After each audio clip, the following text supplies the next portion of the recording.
Well, hello, everybody, and welcome to the weekly conference call between Red Earth and our organization, Uprint. If we've not had a chance to meet yet, my name is Matt Ham. I am the co-founder of Uprint and head up kind of our faith and business division, if you will. One of the things that we do is come alongside individuals and organizations and really help them focus on a word that we call, or a word that we use, which is excellence. And the idea is that we need to be as excellent as we can be, both in our professional lives and the services that we provide to our clients, customers, relationships, but also in our personal lives as well. And today I'm going to share a little bit about, for me, maybe a moment that was a wake-up call. And I think it relates greatly to where many of you might be right now, because I understand the dynamic of operating in a high pressure sales environment. I have sold frontline sales in real estate.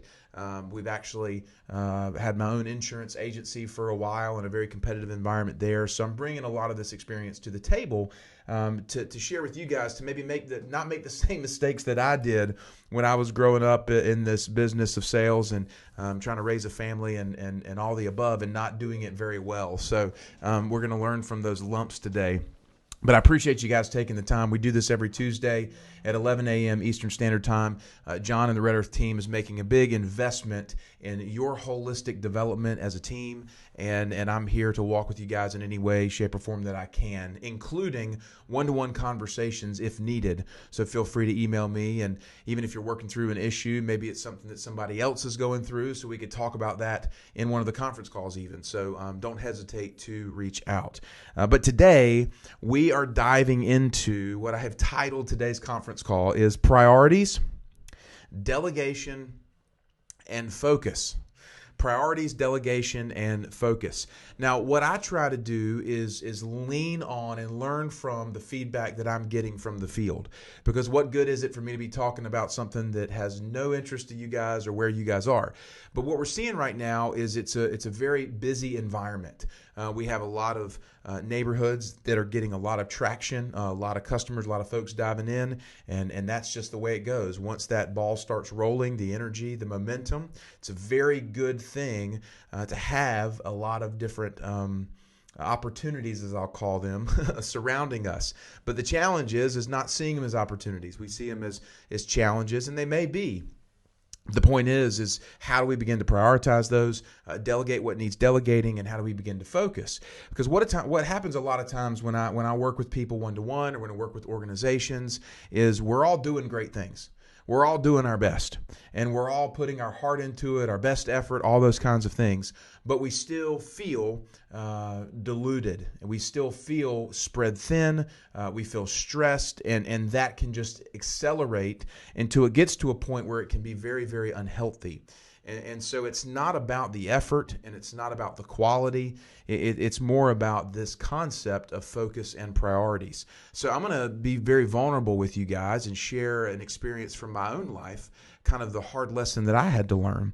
As I said, in this season of my life, I was actually working as a frontline insurance agent with a captive insurance organization. We kind of ran our own book of business within the organization. And, I was in the time just getting started in the insurance business. Now, much like real estate sales, which I've been in before, when you're getting something new off the ground, you have to pour in a lot of your effort into that to make it happen. And that's where I was in this season of life. Now, I was doing very well professionally. I was leading the race for this Rookie of the Year challenge that we had. But the truth of the matter is my personal life was absolutely falling apart because of the stress from work and because of the stress from just some situations with my wife and I. We were actually going through a season of infertility, not being able to get pregnant. It led to just a ton of broken, very vulnerable or weak places in our life until it all kind of came to a head and it just imploded on us. And it was not a pretty thing. And that's a story for another day. But the reality is once we began to kind of settle among the dust of the bomb that had just gone off in our lives, I started to understand that professional success does not equal personal success. And I've always talked about that. But if you do have a level of personal stability and success, that it will flow over into the professional. But the opposite is not true. Professional success actually has more of a capacity to take away from your personal success than actually lead to it. However, if you're personally whole and centered, it can foster and feed your professional success. So that's kind of where I'm coming at this from. Now, one of the things that we had to go through at this point in time was kind of counseling, my wife and I. And I'll never forget, this counselor sat us down, and he listed out a few different things for us. One was spouse, right? That relationship. One was work. One was what we'll call family, which is extended family. We didn't have kids at the time, but that would be included there. One was friends. One was kind of our faith life, our faith journey, whatever you want to call it, relationship with the Lord, however you see that, that's that aspect. And then the other was, kind of social relationships. I think I said friends already. I'm sorry. The other was health, our health dynamic. So when we sit here looking at these different ideas, right? Our faith, our relationship with our spouse, our extended family, our friends, all these different things. He said, I want you to rate them in your highest priority. And I was like, okay. And what was interesting in this situation is he actually had my wife do it for me and me do it for her, where we thought the other one, our spouse, was. And so I would actually challenge you guys to maybe go through this on your own time, is take these things, take your work, take your extended family, that could be kids or extended family, take your spouse, take your health, take your faith relationship, and then take your social life, your friends, and start to rank out where these fall into priority for you. And what we found is that we had a set of priorities. And then he actually said, okay, now I want you to be honest about where those actually fall in your life.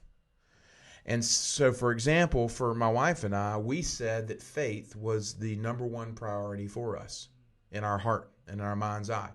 And then our spouse. And then our career, our job, because that provides, and then our extended family, and then our health and our friends and all these kinds of things. But when we boiled it down to the realities, we were not living in line with our priorities. Work was clearly number one, and then possibly our health we were trying to work out or whatnot, and then maybe kind of our family relationships, then maybe our friend relationships, then maybe our spouse, and then maybe our faith. It was kind of upside down almost. Now, I'm not diving into that specifically with you guys today, but I want to use that exercise and translate it into what we do every day. And I would ask you, in your day-to-day jobs, where are your priorities?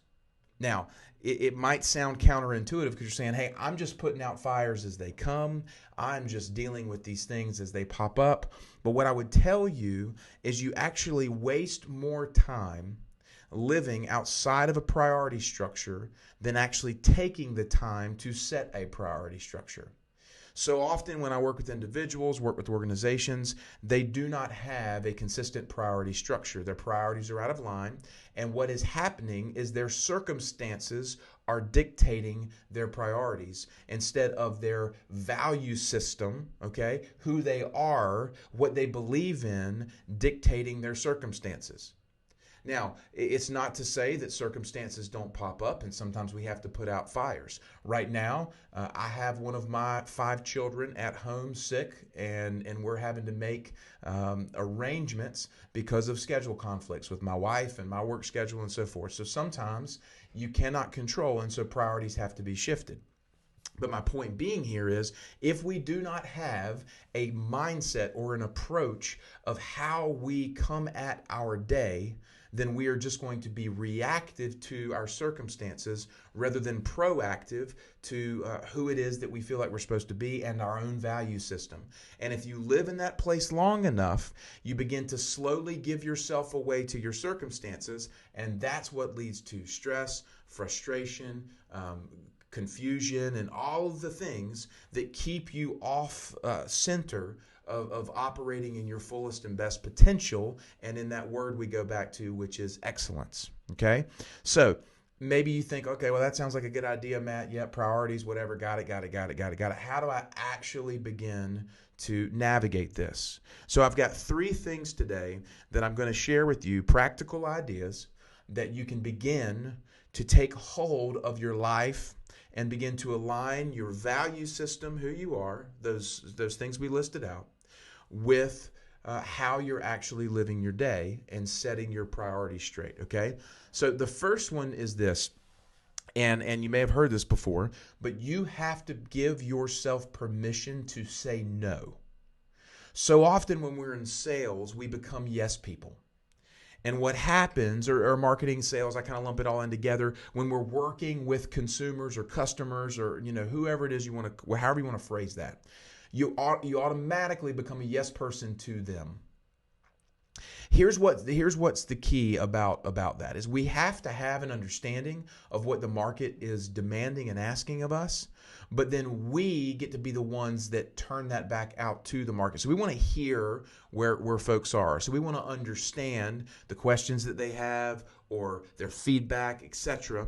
But what we don't want to do is constantly be saying yes to everything and everybody that comes across our path. And saying no is a really, really powerful thing. You have to give yourself the freedom to say no. So this translates in 2 specific areas. This translates into your business life, but it also translates into your personal life as well. We fill our calendars with so many things as an effort to kind of be available and eager and accessible and all that kind of stuff, but we do not save any time for ourselves, whether it's from a planning perspective on the business end or a training perspective on the business end or on the personal side, just the fact of recharging. So I want to tell you guys, one of the practical things that you can begin to do today is give yourself permission to say no, and say no to things that do not align with your value system or your priorities. For example, if you say, I'm going to give you my example. If faith is a priority to me, and beneath that is my spouse, and beneath that is my kids, and beneath that is my work, that means that those things take priority over work situations that pop up. Meaning, I start my day spending time, quiet time, meditation time, prayer time, etc. And that's where the faith aspect happens. Then I communicate with my wife what's on schedule for today. Good morning to the kids, get them food and get them out the door. And then I dive into work stuff. If I wake up in the morning and the first thing I do is check my work email and I put off my faith and I put off my wife and I put off my kids, I am immediately living outside of what I have said is my value system. And I can say, I'll justify it by going, oh, well, that's just good customer service because, Miss Smith emailed me at 4 a.m. or whatever. It doesn't matter. You cannot be inconsistent with your value system and your priorities and still live holistically, because you automatically are dividing your mind and your actions are divided against your values and your priorities. And so what I would tell you is whatever your value system is, whatever your priority structure is, begin to let that dictate your life instead of your life dictate that. That's step number 1. And that means that you need to say no. If you get an email from a client and you have yet to set the priorities in place of your other priorities, then you have to say no. But in a business sense, if your priority today is to get out thank you notes to the 5 clients that closed last month and purchased or whatnot, and you've got a new client that comes in, you have to go, you know what? My priority today was to get out these 5 thank you notes. I know I've got a new client coming in, but I need to honor my schedule enough to let them know that I'm not available until 3 p.m. And at 3 p.m., I'll be done with these letters, and then I can serve them. And this is one of the things that inherently I think that the professional industry has done very well. You look at doctors or dentists or whatever, there's schedules there. And, I think that if we treated ourselves with a little bit more appreciation and valued ourselves more, that we wouldn't constantly give ourselves away to everybody and then get our priorities out of line. If we said, hey, I can't meet until 3 p.m. this afternoon because there's some things I got to do this morning, you begin to own your calendar. And that begins with saying no, and maybe not saying no eternally, but certainly saying no right now. So step number one in getting along this line is being able to say no. The second part of that same number one point is delegation. You have to allow people the freedom to do things that they're better suited to do. I remember when I was in the insurance business, if a client called and they're just transferring or changing a car on their policy, that's not something I needed to do. I might need to speak to them. Hey, Mr. Smith, it's good to hear from you. Hey, a reminder, we need to get together on this, but I'm going to send you up front to Christine because Christine is going to take care of changing that car. And what you begin to do is you begin to take and own your relationship so folks know, hey, if I need Matt, I need him for this, but Christine can maybe help me with that.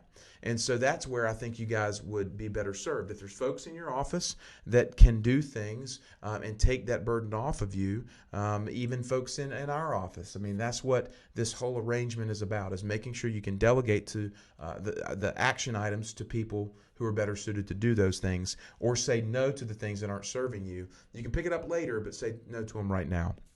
All right, moving on. The second concept here, the second point is this imagery of shotgun versus a bullet. If you've seen a shotgun, what it does is it blasts out a bunch of pellets into kind of a circular pattern instead of a bullet which fires directly through an item. And that's why if you have a shotgun approach to your life, you might make small impacts, but you're not going to get through the obstacle that's in front of you. So a bullet is a focused, concentrated, kind of powerful item that is going to drive through versus a shotgun, which is going to be wide. What I'm getting at here, so often we take a shotgun approach to our lives and our businesses. We do a little bit of this, we do a little bit of this, we do a little bit of this, we do a little bit of this, but we don't do anything well enough to actually go through the obstacle that's in front of us. And so this is the concept of focus. And so what I found in my own life is this idea of being diluted, doing a lot of things well, but not doing anything excellently. And so regardless if it's prospecting, if it's client relationships, if it's training, training yourself on available models or on the sales process, whatever it might be, focus your time and energy on one thing at one time. It's a proven mathematical kind of Harvard study that you cannot multitask. Now, you can bounce back and forth from one thing to another, but multitasking is impossible for the brain because the brain can only focus on one thing at a time. And so you can ping pong, but you can't multitask. What a lot of folks do is they champion themselves for being a great multitasker, when in reality what they do is they do a bunch of things well and nothing really excellently. And so what I would challenge you guys to do is focus on one thing today that you can do really, really well, and do that. And instead of doing a bunch of things kind of haphazardly. And so when you're looking at your to-do list, or you're looking at the items that you have ahead of you, instead of focusing on all of them, centralize them, focus the effort, and knock out one thing at a time, and own your schedule in regards to that, so you don't give yourself away. And then the last thing it's kind of leading into is this concept of focus, and this is own your own calendar. So many folks that we work with, I don't see them owning their calendar. Their calendar actually owns them. And so I have a practice of making sure that each day I spend about 15 minutes in the morning knowing when my schedule allows me for flexibility and when I'm locked in to focusing on the task at hand. Now, for example, this morning I woke up and I knew that I had to be here to do this conference call at 11 a.m., which means I needed to be here around 10:30. But from 9 until 10:30, I had kind of an open window there. Now, what happened was I got a phone call from someone that we've been walking with who actually needed a ride to work. And so I was able to say, yeah, man, I'm available to you to give you a ride to work. And I was able to do that while I was dropping him off on the way home. I was able to make a couple of phone calls and it worked well. However, if he didn't needed to be at work at 11, there's no way I'd have been able to do that. And it would not conflict with my responsibilities and the priorities that I have of meeting you guys on this conference call. By that token, I knew I'd be done with this around noon. So I had someone reach out this morning who wanted to have a call. And I said, hey, I'm free at noon because I had opened up that window. Now, I had prepped all this stuff earlier this morning, so I knew what my day looked like. So I knew what I could say yes to, and I knew what I could say no to. So what I would challenge you here is another practical thing is get into the habit of spending 15 minutes a day owning your calendar and starting to delegate your time, when and where you can spend it, instead of throughout the day ping-ponging back and forth and wasting an hour and actually not getting anything done. And so I know I've kind of gone in a lot of different areas today, but I was trying to get a lot of different ideas out there into the ether and let you guys sit with them to see what works best for you. But the problem is when we get busy, it can honestly rob us of our joy and our peace. So we have stress and anxiety, and that doesn't foster excellence. So one of the things we can do is we can begin to set a value system of our priorities and then begin saying no to things that don't serve those values or priorities. And we can have an idea and a mindset that we don't live as a shotgun where we do a bunch of things haphazardly. Instead, we focus on the task at hand and get through the obstacles and accomplish them as we move forward. And then finally, owning our calendar, taking time to plan and map out our day and make it a habit so that our days don't own us. We actually own our days. Now, if you do this and then you wake up and you work this out throughout the day and you go home and you lay your head down, you know that you have had an excellent approach to your day, and so you can let go of the necessary stress that you didn't get to this today or whatever, because you have approached it instead of chaotically and just responding and reacting to circumstances. You've had a faithful and excellent approach to your day, to your work schedule, and then you can rest easily. At least I can rest easily because I know that I didn't leave anything on the table that day because I owned my day. I didn't let my day own me. So again, that's kind of the thought and the topic for today. As always, I want to open up the line here if anybody wants to jump on or ask questions or get me to clarify anything that maybe didn't make as much sense. I'm happy to do that, but I do want to be available if anyone has any questions or thoughts that they would like to add to this.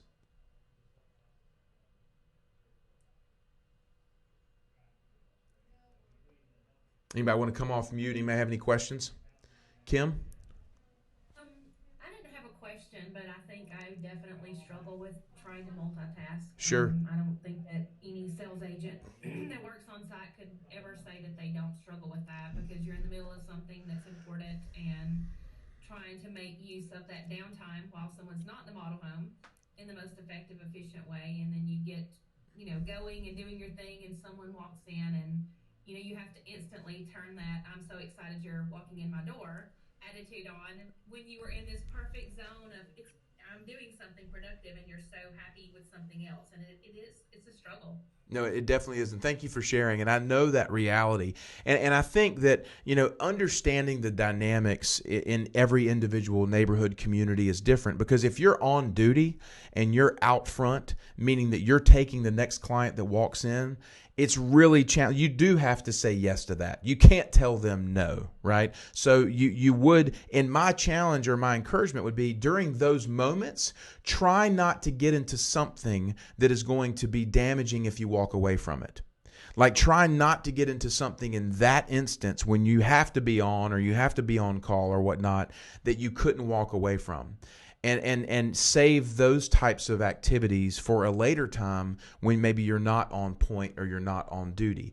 Now, if you're the only agent on duty and you've got to get things done, then you have to have a mindset moving into that, hey, I need to be able to walk away from this at any moment because the priority is the customer walking in the door. Don't misunderstand me. The priority is the customer walking in the door, but I have to be okay with walking away from the thing that I just left. So I hope that maybe clarifies that a little bit, because I understand when you have to be available and somebody walks in, you do have to be able to switch gears. I think the dynamic is knowing that ahead of time instead of letting those situations surprise you and maybe doing something that you probably shouldn't be doing that needed more of your concentration or effort during those times. Like writing thank you notes, for example. Like I can be writing thank you notes while I'm on call, or I could be writing outbound emails while I'm on call, and then jump into being with the client and then go back to that email situation.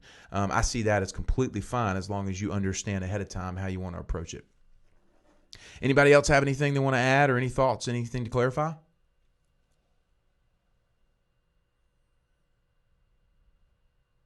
All right. Well, good deal. Well, I'm going to wrap it up then. And I think I want to close by just saying this is my heart is understanding that there are challenges you face. There are difficulties. There's a lot going on, but that you can either blame that and just go, oh, well, that's just the way it is, and live in that chaotic environment.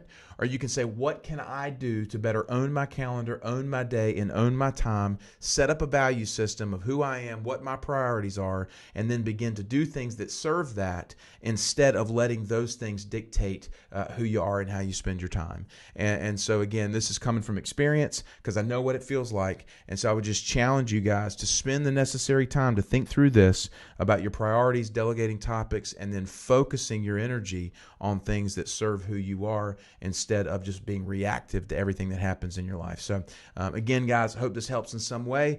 Feel free to shout if you need anything or want to talk one-to-one. But y'all have an awesome rest of your week. Keep going, keep your heads up, and we will talk soon. Thank you. Thanks, Tracy.